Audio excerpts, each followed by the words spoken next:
পাঁচজনকে বোকা বানিয়ে আবারও লিওনেল মেসির অবিশ্বাস্য জোড়া গোল। দর্শক, MLS এর গুরুত্বপূর্ণ ম্যাচে কলোরাডোর বিপক্ষে আবারও ঝলক দেখালেন লিওনেল মেসি, যেখানে করেছেন জোড়া গোল তিনি।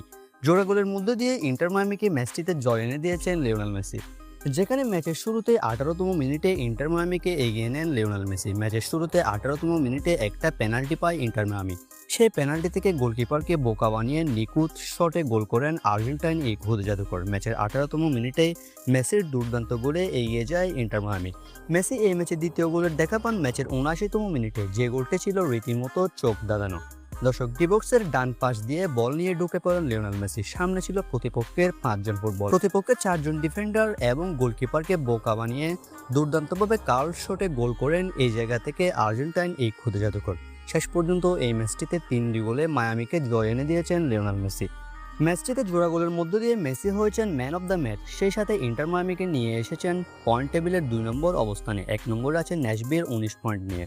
অন্যদিকে পয়েন্ট টেবিলের 2 নম্বরে 15 পয়েন্ট নিয়ে অবস্থান করছে ইন্টার মায়ামি।